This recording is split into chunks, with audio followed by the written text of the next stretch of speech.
Zoom. So that should be interesting. Maybe I'll join in from Zoom. And I'll do an on-site report maybe.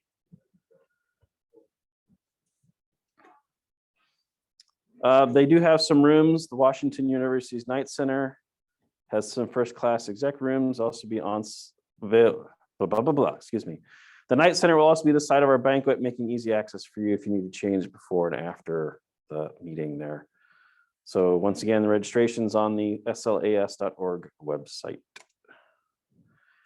Oh, this should be easy. I know we had more than 4 people at Astro Park. Yes, sir. I went. Bill went. 2, 3. Anybody in the chat room?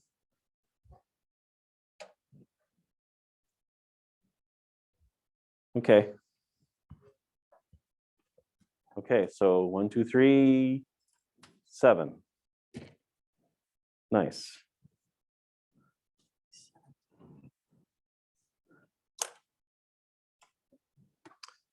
Our award chair is out this evening, so I will be in her stead. Now is a great time for an award with the Omaha Astronomical Society and the Astronomical League. So if you've seen the page in the Stella, it has a listing of all those awards, as well as the links to them. Take them to their website landing pages. There are no awards at this time. Observing chair. I need to redo my share. So let me give you some time. You know what? I'm just going to do the whole screen. That would be better.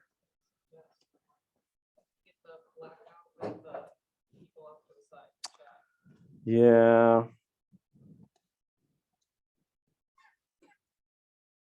right, so it's April 2022.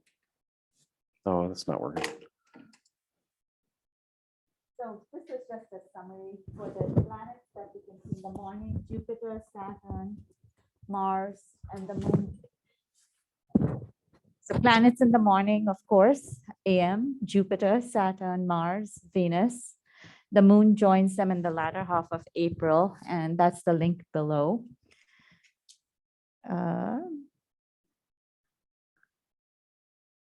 Instead of writing it out, this is actually a fun way to look at this.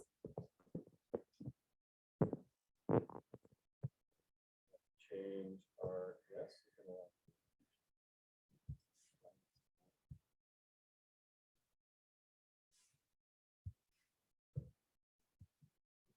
All right. And if you've not used this before, it's just Stellarium on the web. In this right-hand corner is the time and the date. Can I move this? Nope, I cannot. No, but we can get rid of the Zoom one. Okay. So sorry, there we go.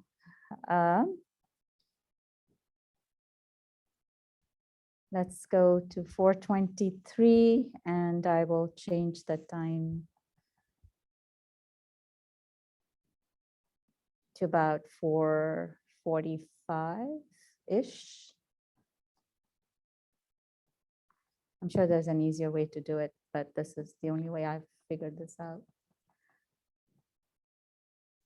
And I do know that all these planets are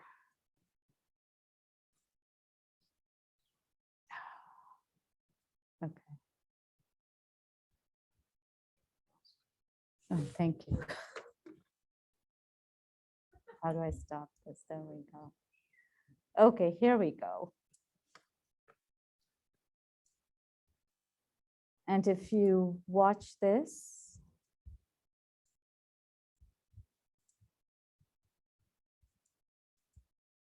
I will change this to close to 5. This is before sunrise. You can see Saturn, Mars, Moon, Venus, Jupiter all nicely in a line. That this is on Stellarium, but of course, if we have decent weather, maybe we can see this in real time. And this is the 26th of April. Here's the moon as it crosses, and we'll go back again. So right there, from the 23rd till the end of the month, this is something to look for. So that was a little fun exercise.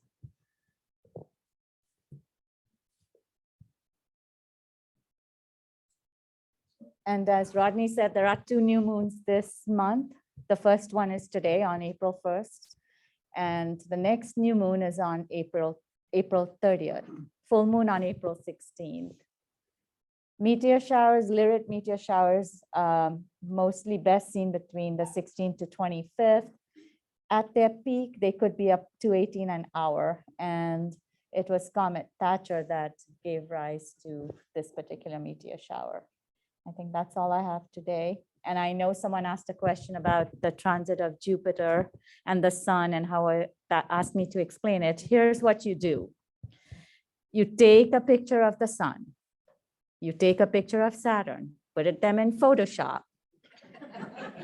You blacken out the Saturn so it looks black, and then you superimpose them. And that way I can come up with, there's a rare Venus and Jupiter conjunction with the sun in 2079. Thank you. Thank you.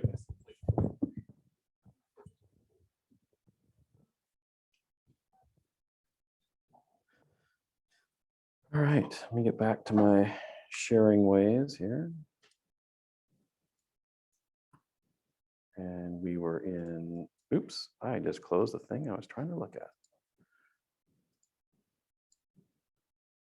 Oh, please don't do that to me. No. It's, there we go. It was full screen in the background and it wouldn't do its thing, so. Outreach. I changed the date in, so the date is going to be different than it is in the Stella. So you'll be able to talk about that. I'll come Okay, that's the. in. I'm gonna do this, you're gonna do next one. Would you like me to attach this, Oh, bless you. sir? Okay, for those that weren't here, was it last month? I have a new co-person. Mike Mulderson is going to be helping us with outreach. If you please congratulate Mike. Yeah. And as I said, I'll do this month. I'm going to be gone the first week or the first Friday of May. So we'll work on that. Yeah. Okay. We'll start with and do chronological here. We'll try to have a public star party over at Lake Zorinsky on next Tuesday, the 12th. Or no, not next Tuesday, 2 Tuesdays. Yeah, the 12th. And timing, you know, check and see when sundown is and get there a little before sundown if you want to set up your telescopes. And I think as the weather warms up and things loosen up, we're going to be seeing more and more people show up to those events. They're always fun. The big E for next month or this month is, well, okay, I guess that is chronological. Okay. We have been asked to do a little presentation for us Cub Scout pack on Tuesday, April 19th. I put a call into the lady, texted her, haven't heard back. I'll probably be contacting a few of our regulars that do stuff like that to just see. It's probably not going to be a big deal for just, you know, 2 or 3 of us to, if it does come off, but at least it's on the schedule and I will verify and send emails or text or whoever. The biggie, number 3, they're having a full-fledged Earth Day. Haven't had one in what, 3 years now. So that one we have always participated in. We've paid the registration fee. It can be a really fun event. You don't have to be there all day, but and I'll be following up with emails and everything too, but I do have a sign up sheet. So if you think you can help out, I've divided it into like a morning or like from 10 to 2 and 2 to 6, even though it says 11, that's the official start, but we need people there before that to help get things set up. So I'll start it around the room if you're interested, or if not, move it on to the next person and we'll see. I did attach a pin there. Don't know if it'll come back, but you know how that goes. It's a nice pen, yeah. It's got a little. I'm gonna keep my It's got a little, yeah. I always kind of consider the OAS public start parties as outreach events too. But the other one, which changed, well, the date in the original Stella was wrong, and it was wrong.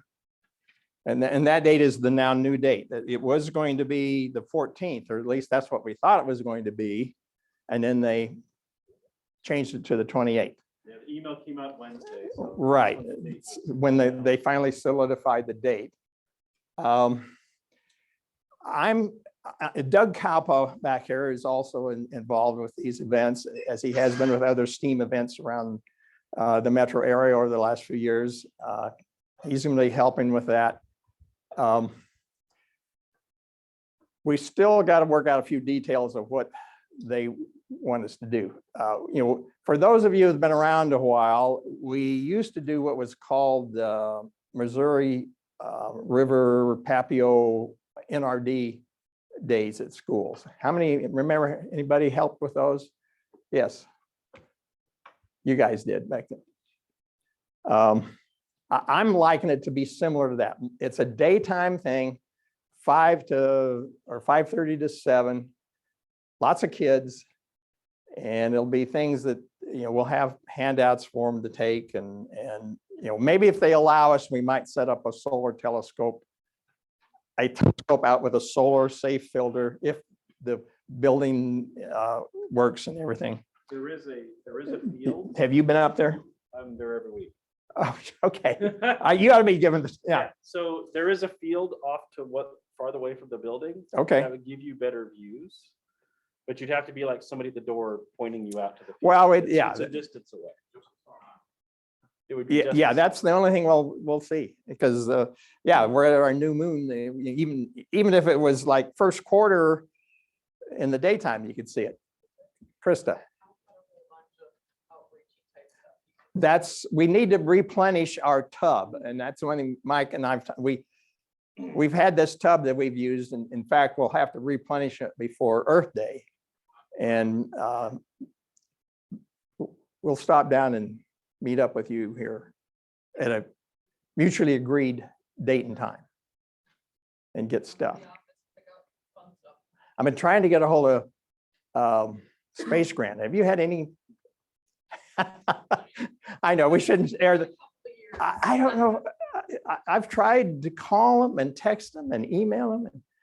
I've got 2 nice network grants with a lot of hands-on outreach stuff that I can't use because I can't really do the outreach stuff. Sure. All right. We'll get a hold of Krista and get it out. Any questions? Any other comments? There'll be a lot more information coming out via emails on both of these things. Okay. I'm pretty sure I'll be required to be there. You'll probably be there regardless as part of your real job. Right? Yeah, I'll be wearing my Kennedy Elementary sweatshirt.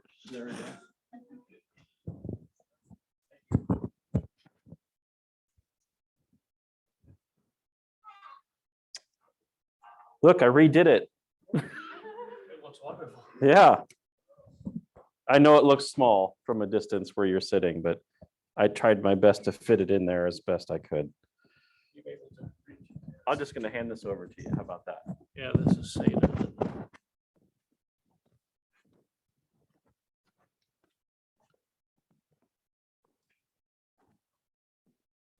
This is our new and improved list format. The size. It's the silver side. Oh, Anyway, the re-wickered telescope inventory. And no real changes this month. We have one of the 10-inch Dobsonians coming in next week.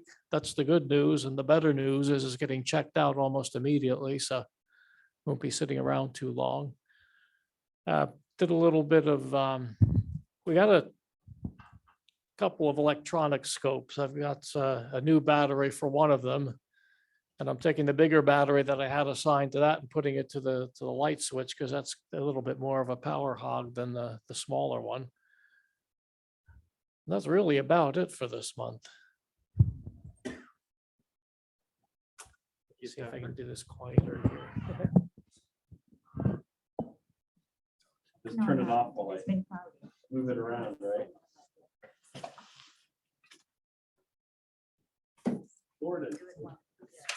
Gordon. Oh. Okay, so I've lost the way how to do a mic. Jordan, can you hear me? yes, I can. Are you guys able to hear me okay? Out in the void. Hello, Oh, muted? hello. Oh. Hey, Kat, how you doing? Are you able to hear me okay? Let me do this. I don't know what's going Okay, on. the room cannot hear you yet, so Yeah, I can hear you. yeah, Zoom people can.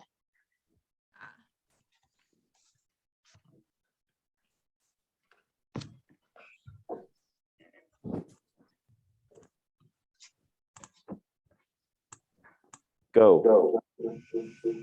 Sorry.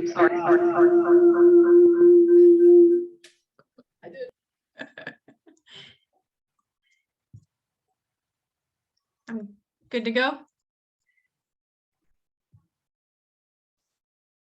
Yeah, okay, cool.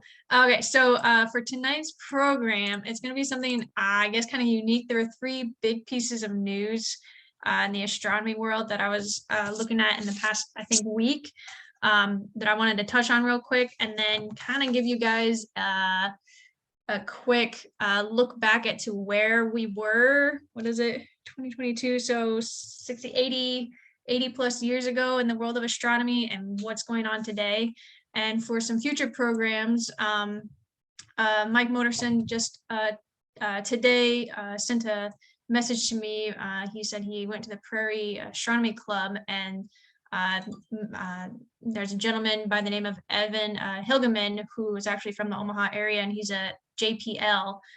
He's basically a driver on one of the rovers for one of the Mars rovers. So I'm going to try to reach out to him for maybe a future program.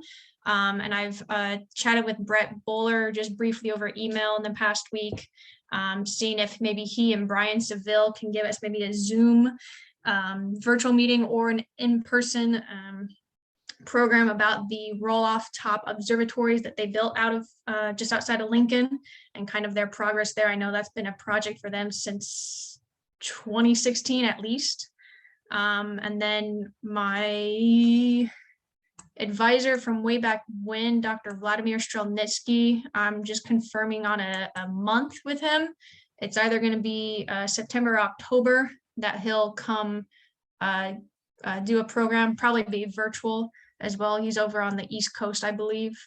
And so I'm just kind of working out the details there, but he's a Russian scientist that came over to the US, I don't know, maybe 30 years ago, and managed a nonprofit observatory over on Nantucket Island.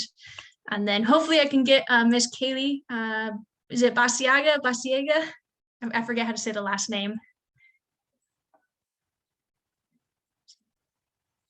But the young gal that always comes to the star parties and has such a great energy about her. She has some really interesting knowledge on a variety of astronomy topics, and so I'm trying to reach out to them and figure out a day or a month, probably outside of this school time. So we'll probably be seeing or hearing from her this summertime. I think that's the updates for that. So yeah, you'll see the program later on tonight.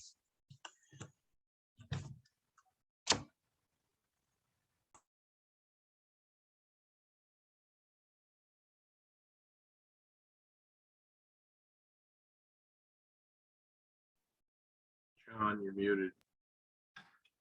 Thank you. 1, 2, 3, you can hear me again? We're doing our best with the technology as our fingertips. You know, before, we never had this kind of a setup. Sometimes there's still going to be wrinkles as we go through and do everything. But that's our challenge, right? Okay. Let's go back to our, hey, look at that one right there. All right, did we have tool time? We had a tool time. I'm going to stop my screen share. Mike, did you want to? Let's see, how does this work? That's not going to work over Zoom. So, well, yeah, come over this way because I'm going to zoom in and move over. Whoa. Calm down, John. Okay. How's that, Krista? Good. So if you hold it up, they'll see it. Well, I like Astromart. No, I got it. But I can just, You're gonna put it down? just don't walk away from me. I like Astromart, and I picked up this book, Pocket Sky Atlas Jumbo Edition, which John tells me there's a new one out, I think. I don't really know. I didn't look. It could be the new one. But it won't be much different. And or if you get the new one, it's probably better. Anyway, it's spiral bound. I really liked it because it's got, it's so easy to read it. I had the smaller version and it's okay too, but I really like looking at this one. And it's easy to find your way around in the book, the way it's laid out, and you know, it's lays flat. It's made to be used outside. Have this little device that shows you the size Oh, of stars and a Talrad's circle of view. So you can see how much a Talrad would see. Which would be most like a finder. Anyway, I just wanted to mention it to you as I think it's a good book. Can I ask you a question on the book? Sure. Have you used it with a red light yet? How does it look? on the I have web? not used it with a red light, Okay. but mhm. I would imagine, I mean, there's green in there and it works pretty good. Yeah. You think it's made to be used with red light? Yeah, I have not tried it. I've enjoyed looking at it when I'm sitting in my living room. The galaxies would disappear. Well, they're highlighted, they're outlined. Uh-huh. I guess they are. Outlines black.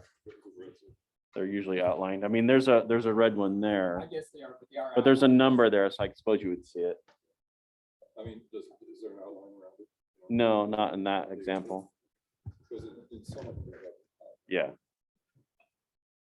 Well, that one looks like it's outlined. So yeah, probably. I need to I don't change think my that's gonna show, glasses. it won't show up in the book. Wait.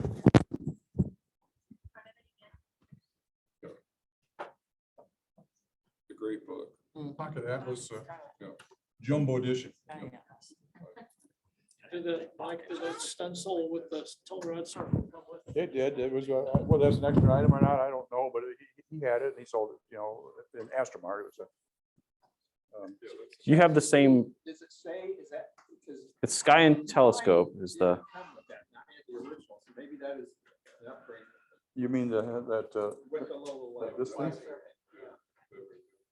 you know what? He may have just copied the inside of the book because it's the same thing. There you go. Yeah, it's the same one. That's like he printed it on that. Okay. Maybe. That's a great idea, though. There's a tool time. Yeah, how to print an acetate? Prints fine, as it turns out. All right, so we're going to take a break so I can work on the audio so that I don't have to do some funky stuff with Jordan's audio. And she'll give me a thumb up and a smile, yes. Okay, can you, let's see. Everybody, I just have a very, hi, everyone. I got a very, very small tool time. On a whim, my husband and I decided to go out and see the cranes this past weekend. So we went to see the Sandhill Cranes. We went to stay in Kearney, Nebraska. We'd call a bed and breakfast and ask, do you have any rooms? They said, no, it's crane season. Call the hotels, do you have any rooms? No, it's crane season. So we decided to take a camper and we stayed at a place called Windmill State Recreation Area. So if you ever decide to go see the cranes yourself, that's a place to consider staying, Windmill State Recreation Area. We saw the cranes in the morning and the evening, but when it was dark, it was clear and the skies were great. It was really nice and dark. So I did a lot of binocular observing. There was some streetlights far off in the camping area, the state recreation area. But you could, you could drag a chair and put yourself where the trees block those. So just wanted to make that recommendation. Kearney, anytime in crane season, and the Windmill State Recreation Area. That's it. There you go. Thanks.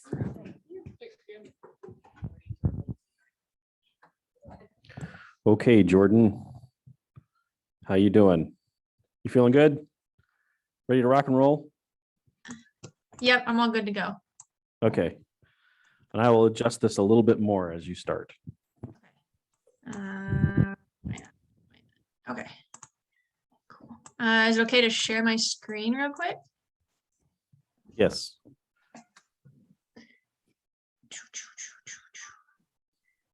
Which one do I want? Okay, I'll just do this. I have a lot of screens open right now. Okay, everyone can see everything okay? I think I see a thumbs up. Okay, good. Okay, so I said earlier, there's kind of three big pieces of news that came out recently in the astronomy world. One is we're almost just 2 years out pretty much from the next major United States eclipse. And if you were part of the one a few years ago and you were able to get out of the city and see the eclipse, you probably know how much of a trip that became, from finding the hotels, kind of like Kim was saying, right now is crane season. So imagine it's not just Nebraska with the cranes, it's the whole United States again with the solar eclipse. And so planning ahead is essential, and it's never too late, never too soon, both, never too late and too soon to prepare for this in a few years. So I'm kind of calling on all of you eclipse veterans. If you have maybe been to maybe more than 3 eclipses, that's solar, lunar, other planetary eclipses, and you would you have a lot of wisdom, knowledge, experience. I want to ask around and see if I can kind of gather all of that information and all of that wisdom and tips and tricks together into kind of a big eclipse guide. Hopefully we can get something like this created maybe by the next meeting, if not what is this, if not by May, by June, and get it out to all of our members, and you can put it on the astronomy site, the web page. But this can also help some of us, like myself. My first eclipse was the most recent one, but it can help people like myself who are also part of the OAS or go to the NSP, and maybe we haven't been to an eclipse, but we can learn how to do that better. So I want to create a survey to gather all of that together, and if it's okay, I'd like to send it out through the OAS kind of email group, and I can also put it on the Discord app, and hopefully maybe presenting it by June 1st. And if you'd like to help out with that, please let me know. But I'm also maybe looking for an OAS member, or if you know someone who has been to a lot of eclipses before, maybe I want to get them on this summer, early fall, to do a program on their experience. I know there's a few people that we've had before who have talked about their eclipse journeys. I remember there's a gentleman at the Star Party a few years back. I forget which year that was, and he was the eclipse legend. But if we have someone that's here within our group that has that experience, I'd love to chat with you a little bit more. And besides that, with gathering all that information, the quick survey shouldn't take more than 10 minutes. And if you have ideas about things to include in that guide, I'd love to hear about that as well. So that's kind of the first piece of news, is We're pretty much 2 years out from the eclipse, but it's never too late to start planning. And so just a reminder for all of you who are wanting to go ahead and do that. I already picked my location. Where is it? Let's see. Okay, so there's this place in Arkansas. There's 2 places in Arkansas where the eclipse goes kind of straight through it. Let me go to this. Oh, that's an amazing picture. Here we go. So you see the main path of the eclipse where you see the totality of it kind of goes through the A and the R in the Arkansas map area. That's kind of, I think that's Interstate 30. This yellow line here, if I can make this bigger. So that's about I-30, something like that. There's this place in Arkansas called Hot Springs right here. And then there's also Murfreesboro.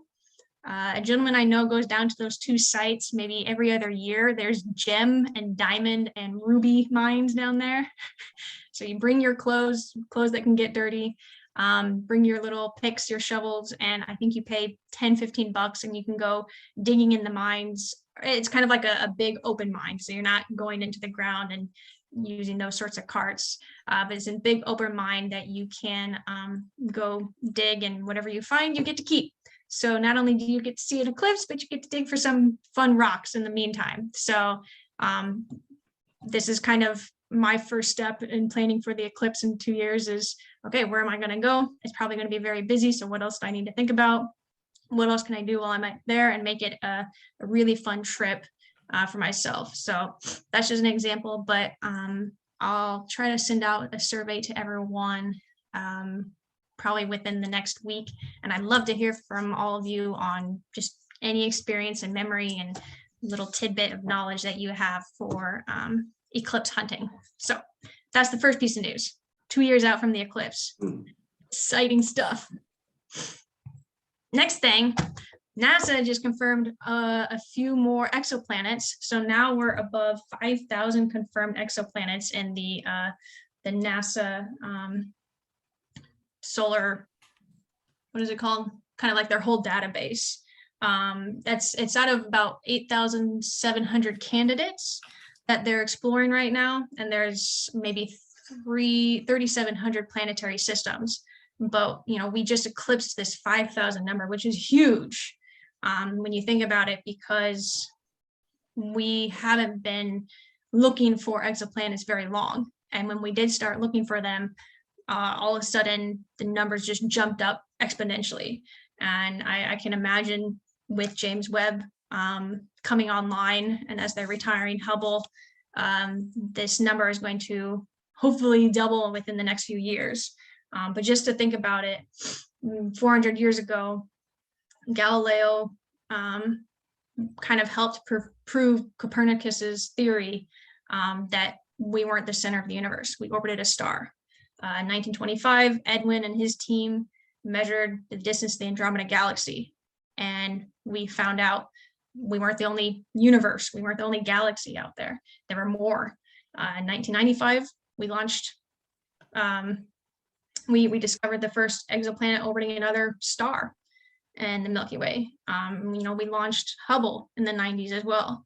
And Hubble's coming up on, I think, its 32nd birthday here in this month, March of this month. And it's amazing that from the time, say, we launched Hubble in the 90s to now, that we've gone over 5,000. So on March 21st, there were 65 new planets that joined the exoplanet archive. And these aren't just numbers. Each of them is a new world, a brand new planet. And they have a really cool link article on here that I'll share. Let me find this.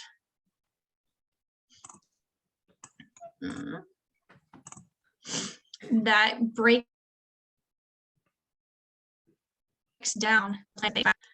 Sorry, let me move my screen thing here. Okay, so some of the new ones that they found, or out of the 5,000 that they found so far, this is kind of the breakdown of them. This number here is pretty amazing. That's cool to see. A super Earth and the 4% terrestrial, you know, the ones a little bit smaller than us, kind of like Mercury and Mars. But I mean, having this large of a percentage of planets that are a little bit bigger than Earth, maybe a little bit different environments and circumstances on them. That's huge. Say, compare that to the Star Trek, the Star Wars universes. I mean, the Star Trek universe was based in our galaxy, and they only explored maybe 19, 20 so percent of the galaxy so far. And you see here the Star Trek kind of area, stayed right around here. And here's the United Galactic Federation. This isn't that big of an exploration.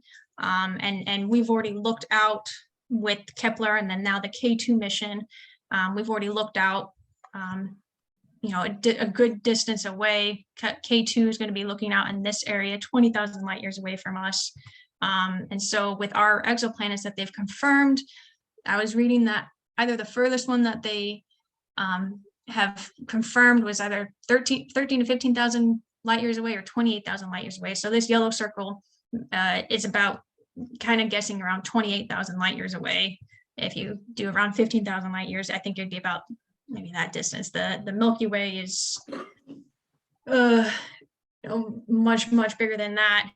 And there's all these other areas that, we can explore, but to find maybe 5,000 confirmed planets in an area, maybe within the red and the yellow circles, that's still pretty impressive. That's a lot of area to have the potential for life. And if you look at how much the guys in Star Trek explored, and all the different civilizations and worlds and species and beings that they interacted with, was within that too. So hopefully with James Webb again, we'll eventually start finding more signs of life with that. So that's the next really, really big piece of news out there. And the last piece of news, which after this we'll go to a quick thing that kind of summarizes our journey from the 40s and the 50s up till now. The last piece of thing is Hubble, kind of on its last reign, they spotted the farthest star ever seen. A while ago, Hubble, they said Hubble had discovered one of the furthest galaxies that we saw. And then recently, another telescope, I think it was Keck, they used some gravitational lensing. They discovered a galaxy that was further. But Hubble just recently found a star that's about 28 billion light years away. That's all thanks to our expanding universe. But this star is about 13 billion years old. And they named it Arundel, just kind of like the morning light. And this star that you see here with the arrow, it's like 50 to 100 times the size of the sun and about 1 million times brighter at least. And they also have a really nice article on this news here that breaks down how they found it and a little bit more about that. And this star, of course, is long dead. And before, there's another star named Icarus that was about 10 billion years old. So this one, we've got a 13 billion year old star. And in this galaxy that usually we can't see stars in galaxies that far away, that old, just because they're all condensed within the dust. But there's just this big group of galaxies that are all, shifting around each other. And the galaxy that you saw in the picture, its light is being distorted. And kind of thanks to that, we were able to pick out this star with Hubble. So I just think this piece of news, confirming 5,000 exoplanets now, and we've got this solar eclipse coming up. These things are just extraordinary, that what we can do and what we can see with the technology. And even with Hubble, was only expected to be workable and observing for 15 years, and now it's going on 32 years here. So this is pretty amazing. And just imagine, again, what we're going to see with all these new telescopes out in space and on the ground, and all of them working together, what sort of technology and that's working together to bring us this information. So this thing here, this quick video, hopefully kind of helps all of us appreciate where we've been and shows just how much we've discovered in even the past 5 years. And I can't wait to see what else comes up. So I hope you enjoy the video. It was really fun to find these pieces of history for me, especially. I was not alive during any of the moon landings, the first launches. So this was great to see this. So hope you enjoy. I think she's trying to say we're all old if we remember. No, not that.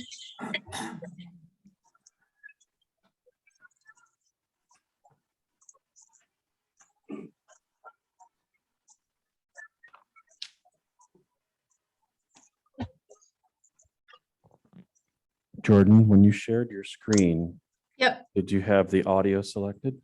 I think I did. Let me Okay, check. Can you hear it okay? we didn't hear anything.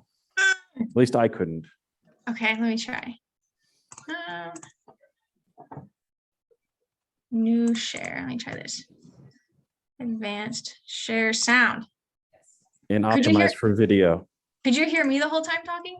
Yes, yes. Oh, whew. Thank God.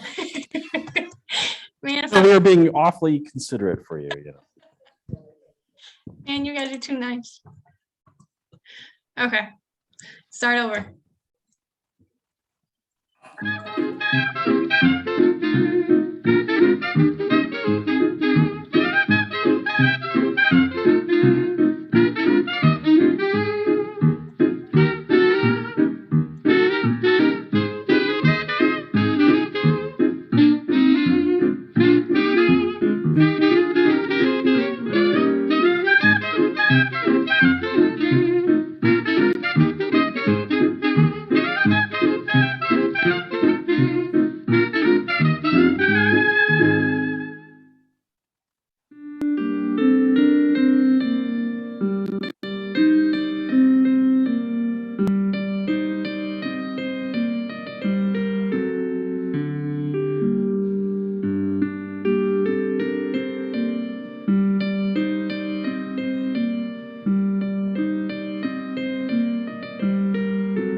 Gentlemen, the conquest of outer space is the greatest technological challenge of the age in which we live.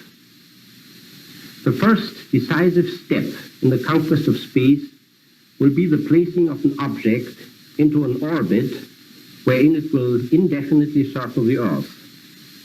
It takes a speed of approximately 18,000 miles per hour to accomplish this. And this is approximately 3 times the greatest speed ever attained by rockets today. How can we reach such a speed? First of all, of course, one could think of improving propellants used in present-day rockets. Secondly, we could shave some weights off our designs.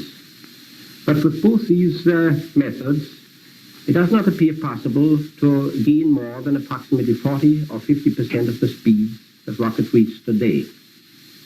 A fundamental step ahead in increasing the speed would be the application of the multi-stage principle.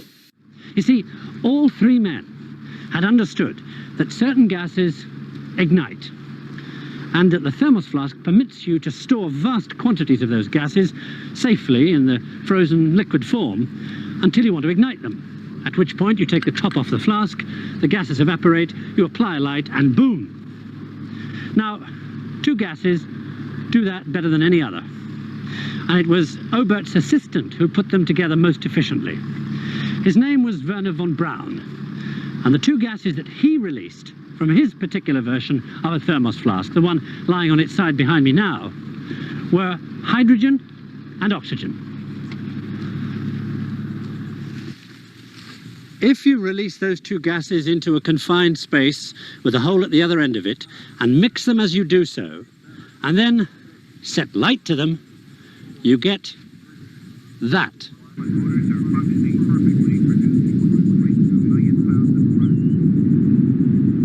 Destination, the moon or Moscow. The planets or Peking. I think the real significant thing about the Apollo program, our lunar landing program, is that it serves as a focusing point for a vast scientific and technological effort that could never have been mounted and conducted with this kind of determination had it not been for a firm target in space and time. In other words, you cannot have a hard-hitting program when you don't have a clear objective, like let's land a man on the moon in this decade. If you say just let's go out into space and see whether we find it interesting, you spend most of your time arguing with other people what the more important things are, and you don't get a job done. You also don't get congressional support for this kind of a thing. And so it is really the byproducts of the Apollo program that are more important than a timely landing on the moon itself. Jubilant. The greatest day in our life, I think, that a lot of my colleagues are close to retirement or been retired already, will see this as a fulfillment in their life, in their professional life. Well, a long dream has come true on this day, and I think everybody who has been somehow involved in this project will be extremely happy. I remember that General Dornberger made a little speech that day, and that speech was maybe quite significant for the feeling we had. In this speech, he said, this day will be remembered as the day when spaceflight was born. So there was even no reference at all about to any weapons development at the time. We all had the feeling that the barrier to outer space had been broken, rather than You've worked for bosses as diverse as Adolf Hitler and John F. Kennedy. Does it matter for whom you make rockets? Well, I think it does matter a great deal. Remember, I was a very young man in Germany, and I was so busy with my rockets that maybe in retrospect I sometimes wonder whether I shouldn't have worried a little more about some of these aspects. And as I grew older, of course, and saw the ramifications, of course, also the suffering that's involved, you rethink some of these things. On the other hand, I do not believe that I'm all alone in this respect, because I think, as I see, the early pioneers in aviation probably went to exactly the same thing. They wanted to fly, and they tried to find the money wherever they could get it to do these things. And was there ever a moment when you thought that you wouldn't reach the moon? Well, let's put it this way. When I was 17 and started all this, the moon looked a lot closer to me than it did for a long, long time in between. Today it looks again very close. But in the meantime, of course, we've learned a few things. Among others, I've learned, for example, what $1 billion is, something I had no conception for in the early days. And mankind will survive? Oh no, I think mankind's a pretty sturdy breed. I think I'm very optimistic that man will stay on top of things in spite of the problems that engineers, among other people, create. You don't think that we're going to have to escape to Mars one day? No, I'd rather look at it the other way. I think somehow space flight for the first time gives mankind a chance to become immortal. In other words, once this Earth will no longer be able to support life, we can immigrate and go to other places that are better suited for the support of life. So hopefully that sums up just these past 3 pieces of news that we're adding to our exoplanet list. We're bringing in a new generation of telescopes that were helped launch by gentlemen like him and others to find all this information and discover all these things. And we can now go out and watch a solar eclipse and capture that with our own eyes and our own technologies. So but yeah, I appreciate all of you listening in tonight to the program, and hopefully you can have a chance to go look at the 3 news articles and read a little bit more about them and become just as excited as I am. So that's all I've got for tonight. And yeah, I'm trying to find the Zoom thing. There we go. Okay, that's all I've got. Thank you.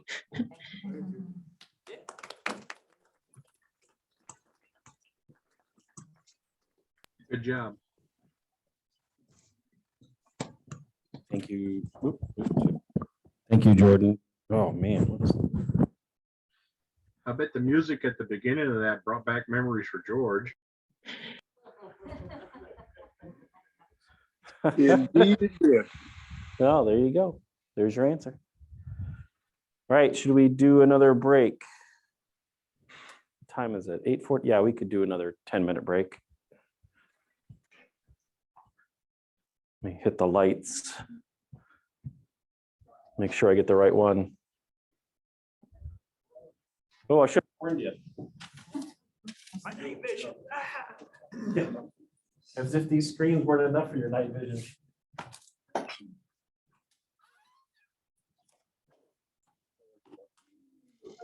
I need to take yours.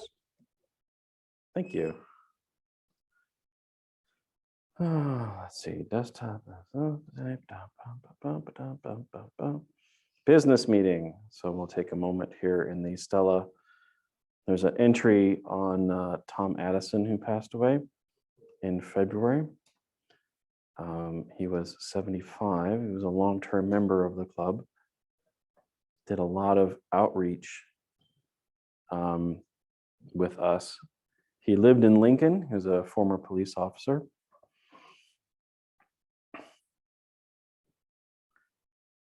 And he will certainly be missed.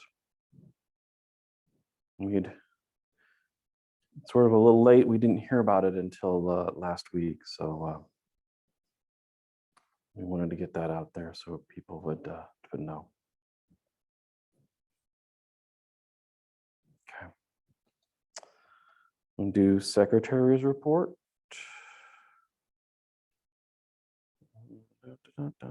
Where are the minutes?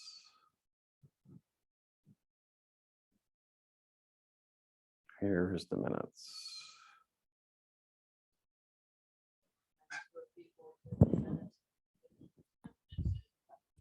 I'm coming. I'm coming.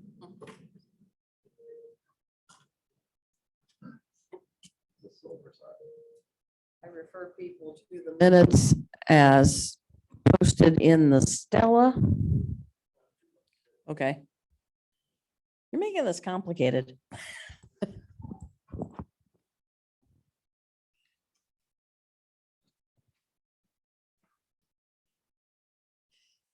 Does anybody have any comments or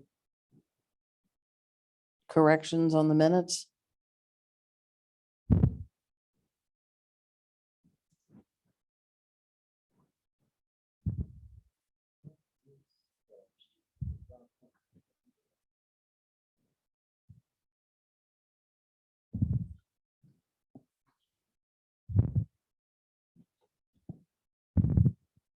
Some of these items we'll talk about.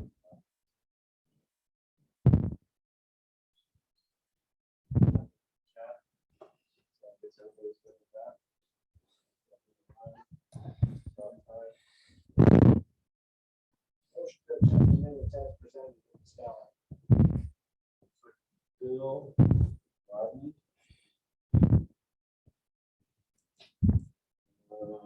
I'll grab that from you.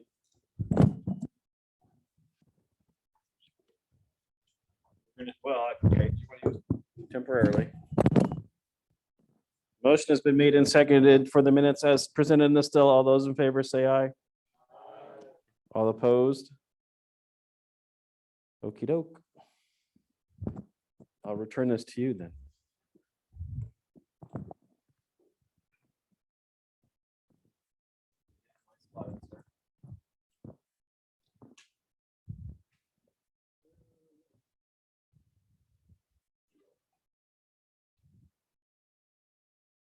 So a little summary of financial summary for the last month.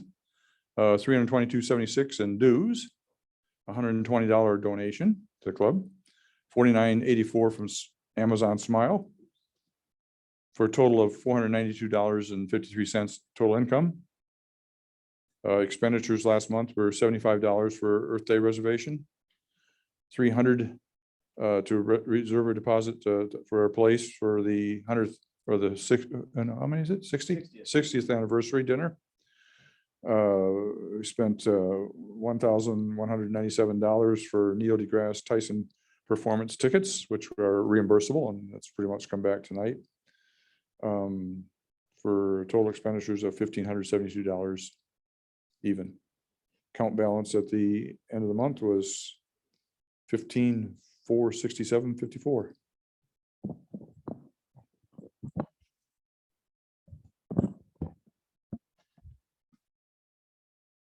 Oh, okay.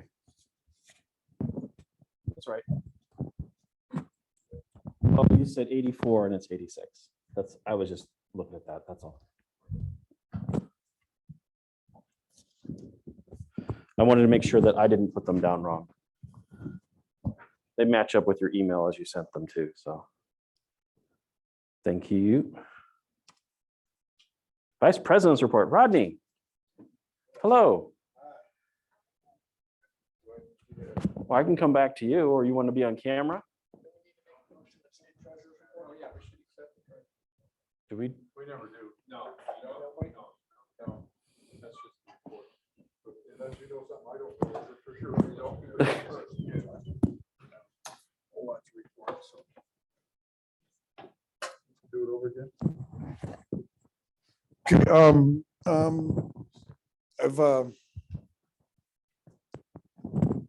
I checked, I was out there today. S2 roll-offs said they might be able to service the lighthouse today. It was not, so it'll be done next Thursday. Yeah, I had my calendar set for, I got a reminder from John. I was like, hey, that goes off tomorrow. So I drove out, I drove out there today to check that. The path is pretty clear. There's some little scrub trees that are getting a little intrusive into the driveway that I'd like to take care of. I can work on them a little bit at a time, just with the pair of loppers, I think. Other than that, everything else looked secure, normal. National Park's ready for use. It will be, Lighthouse will be serviced next Thursday. Pretty much my report. Thank you. Thank you, Rodney. That would, I suppose, lead us into a topic discussion about workday at Astro Park. As if we're going to be having an event down there on the 30th, we might want to do a little bit of cleanup beforehand. So calendar wise, that's right, train choo-choo. Either the 16th or the 23rd. 16th is going to be near full moon. 23rd is Earth Day. So I would say the 16th then. I know it's 2 weeks away, but.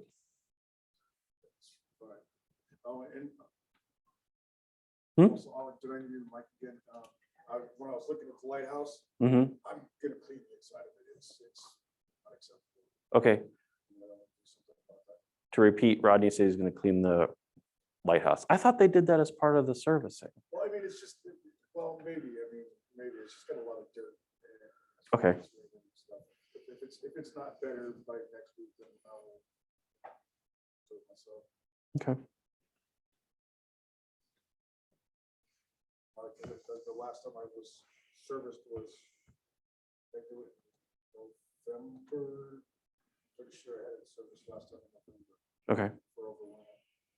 Yeah, it's pretty empty. Well, I won't go into any further. So I don't need to go that far. Thank you for that. Yeah, I'd say like the 16th is probably the best bet for a work day for that. Because I don't want to work all day on the 30th and then be tired. Yes, Krista.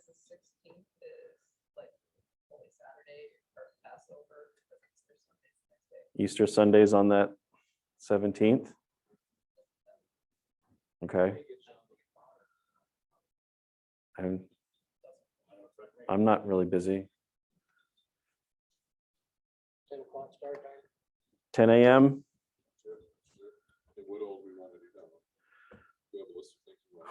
I think we want to, the grass probably won't be too tall at that point. Probably some of the bushes along the road, if it's gotten bigger. We hit those pretty good a couple of years ago. Yeah, we did. Yeah, and it just, they're starting to get out there. I don't want people scraping their car. Well, honey locusts is always the biggest issue for that. Honey locusts, they're just mostly like little elms and stuff. The elms. They're only like 8 around. It'd be mostly Sure. around the work, I think. Okay. But I mean, if there's, last time we did it, there was what, 3 or 4 of us. I remember 2 years ago. Or was it 3? It was a while ago. No, we were out there last year. And we did, it was like 3 or 4 of us, maybe 3, and we knocked it out in about what, 3 hours? We were gone by noon. Yeah. I remember I was listening to an audiobook, doing my thing. So I know there's a battery I want to get out of there down the hill. I remember seeing that a while ago. It was a disused car battery. Oh, really? Yeah.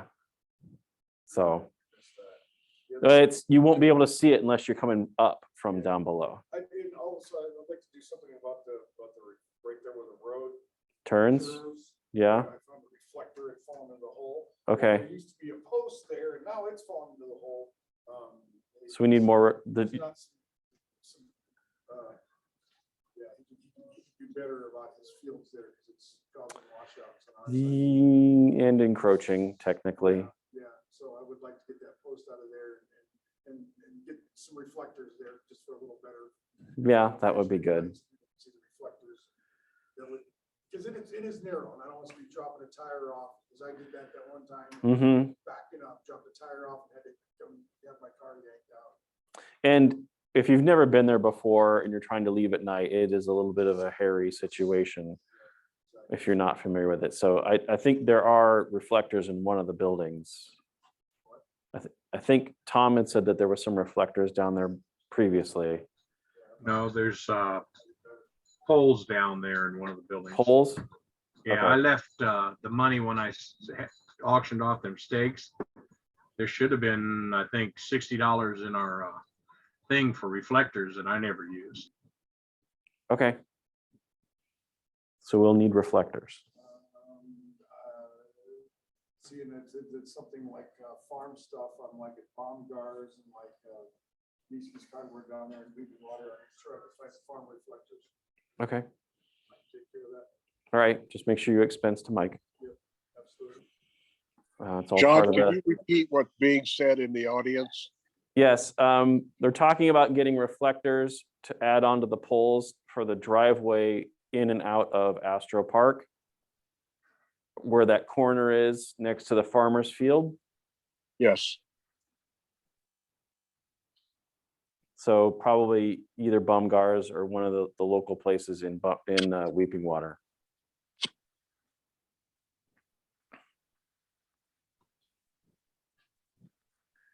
Do we really need a motion for it, or we just do it? Or just do it? Okay, let's do it. I was gonna say, Yeah. the money's already there. It wasn't Yeah. even any from the club. It was money I left. Okay. All right, 16th, 10 a.m. This is not an April Fool's joke.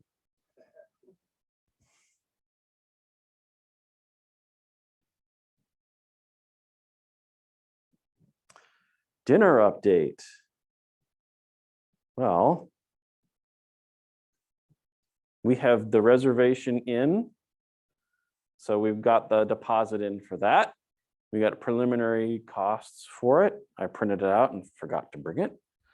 I could pull it I up. think it was $24 at dinner. Yeah, it was like $24 a dinner, and then there was the gratuity on their 2 meat, Vegetable, potato, roll and butter, salad.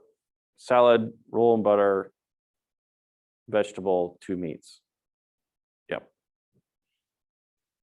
So we'll start probably opening up the ticket sales here in the next month for people for that event.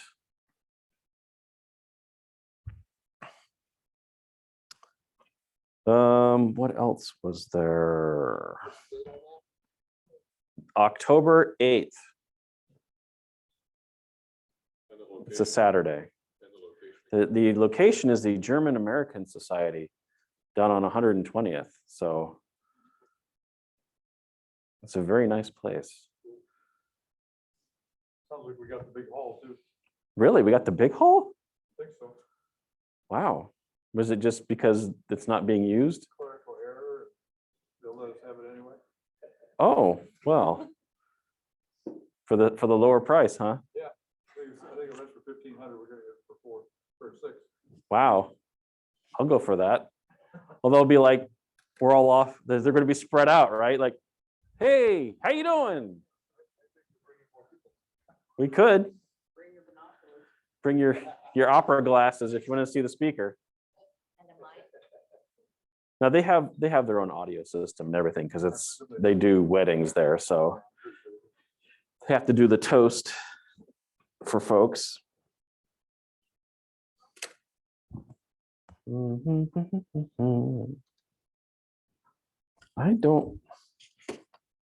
really didn't have anything else. Is there any other items that people want to bring up?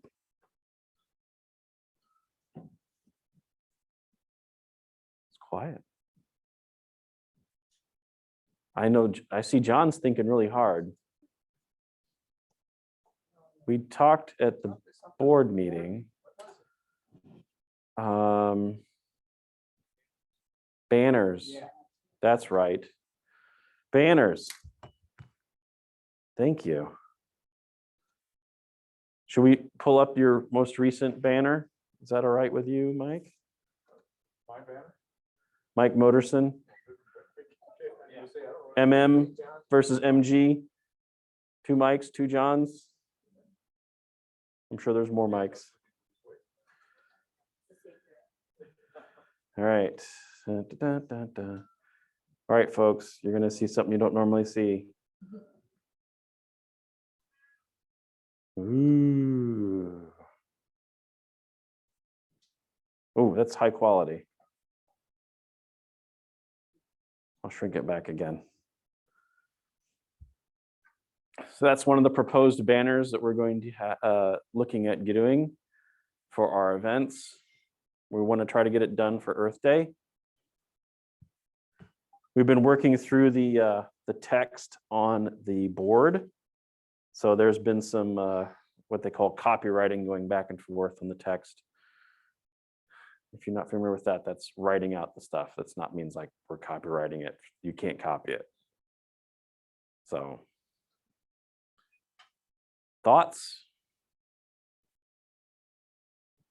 Looks pretty nice. Yeah. Well, Mike Moderson's pretty talented on that. So what software did you use, Mike? Inkscape. Oh, very good. That's open source. Yeah. Yeah, I very much like. Hmm.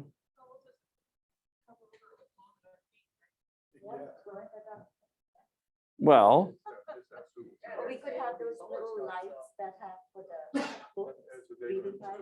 it's a daytime banner, of course, but there could be methods to do white, what's like in computers, they have high visibility, right? Where they have like different lines for the screen. We could probably do something very similar where it's mostly like the Pocket Sky Atlas kind of chart where we're just having regular text, right? I don't want to lose that for you. But, be like an inverted one. Probably be less colors. Something that was certainly might work with a red light. We get like a red rope light. Or if you get a big white light, let it on the ground and shine it up.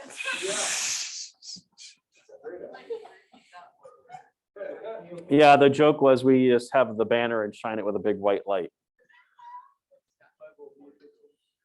Yeah, we got to at least consult with First National Bank downtown or Physicians Mutual for the large beams. Yes, Kim. Kim has a question. The writing is difficult. How's that?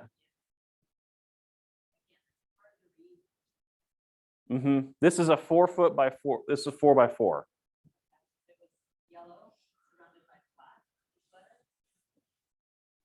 Okay.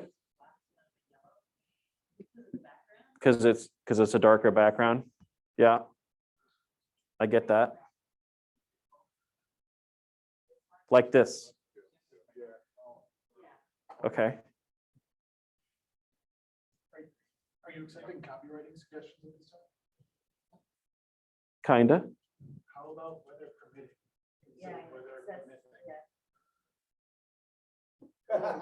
You mean where it says weather permitting? Oh, good point. None of us caught that.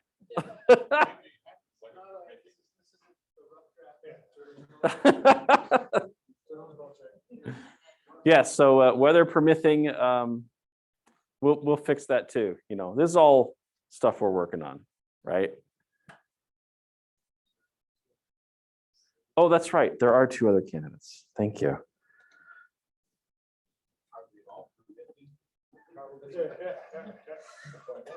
Ah.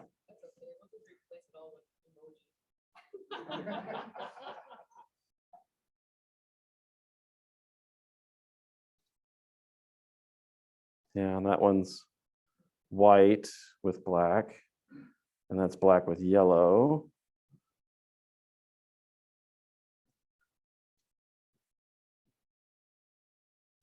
And this is the all mostly white one.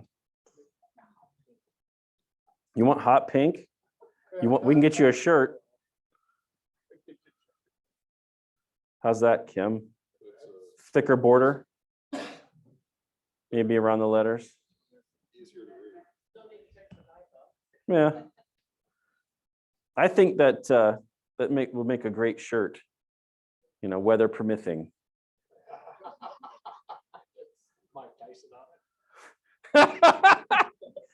Mike Tyson, weather permitting, yeah. Or if you change the I to an A, it's a perma thing. Right? Yes.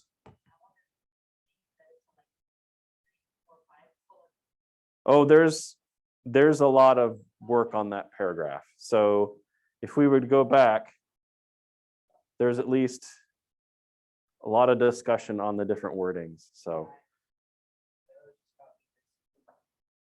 yeah, he was just pulling it out of the Facebook. Facebook? Probably the website.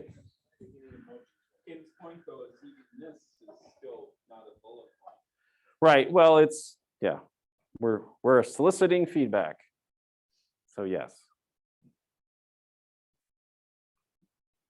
Boy, Mike and John are on Discord. Oh, we're in the same room.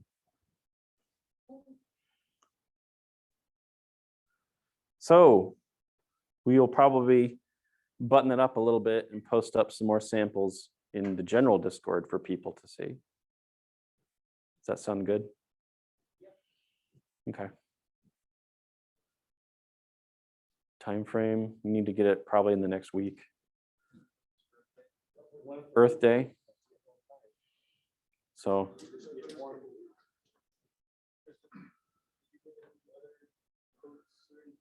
there's a discussion of quotes going on.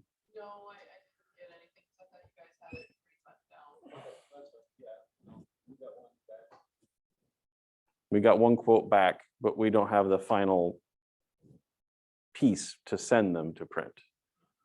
It's just depending upon the size and the color process, right?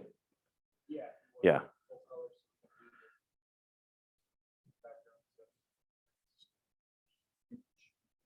We could almost do like the night version, printed it like a FedEx Kinko's, and then attached to a foam core, because I can see that changing every so often if we need to, or I'm not sure. I mean, I don't know what I'm saying. I'll defer to you on that. I was just trying to see, it probably wouldn't cost as much if you're not doing a full color bleed poster print. Yeah. Okay. Yeah, the photorealism really, but it would be nice for any of these events. We're trying to make it generic enough that it can be used for quite a while. That's why we changed some of the information about the description of the club or dates, meeting locations, things like that, that it's more like the pamphlets we hand out can have that information because that's easier to change than the banners themselves. But if you've ever seen our old banner, it's blue with yellow letters in the website, and that's it. Interesting that it has blue. Our logo doesn't have blue in it. It does? Oh. Oh, the old logo has blue in it. Interesting. I did not know that. Okay. That's what's going on in the world of banners that we have been doing so far. It's exciting, and I'm looking forward to seeing how it goes. All right. Any other items?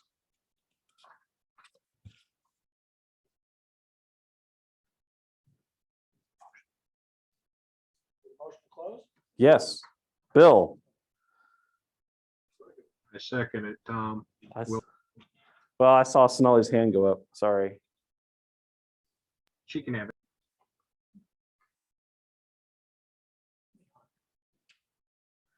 Motions made and seconded to adjourn the business meeting. All those in favor say aye. All opposed.